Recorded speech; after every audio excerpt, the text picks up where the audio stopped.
Hi, this is Brother Andrew with eLearning Brothers. I'd like to show you how to use colors and change some of the visual elements in the HTML5 games. Alright, so let's talk about colors. If you go to the Config HTML editor in your game, and then scroll down to the bottom here, here's your color wheel. Now you can come in here and select different colors and all that. Right down here is your hex color. And anytime you use a hex color up here, you'll notice that we have a pound sign in front of it. So you want to always make sure that you have that pound sign in front of it or it won't work. Now you can also use an RGBA color. Now you can also go in here and just type in an HTML color. So in your comments section right here, I give you a link to go out here and look at HTML colors. So you can type just a word like white, silver, gray, or you can come down here and you can type some of these words.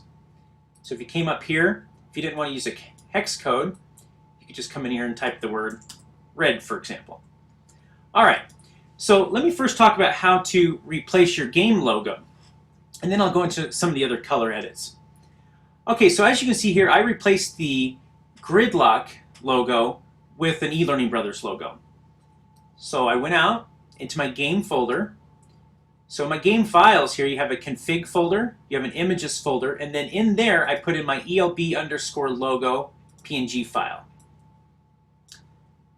If I come back here to my design tab, right here my splash page logo, you can see I just put the name of it right there and I replaced what was in there before. Now it's important that you make sure that your width and your height are also the same as whatever image you uploaded. And then you can control the X and Y. So I controlled the X, I moved it over a bit. Now in this game, this is the splash page logo.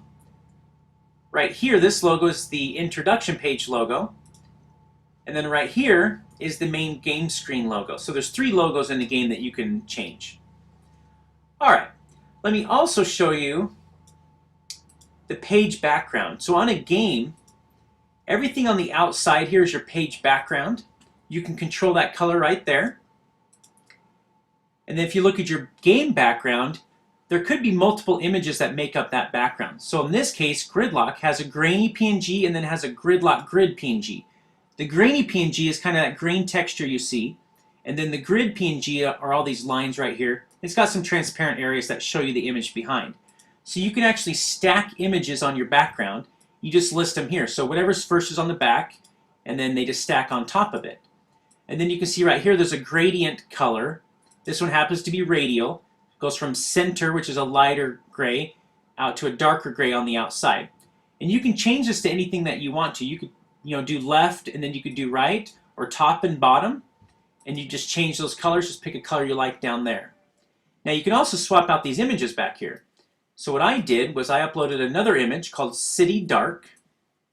So let me come in here and just put city underscore dark. Let me change this color. Let's just do a bright color so you can see the change here. Let me change it to this bright yellow. Put this in here and hit save, and then let me reload the game.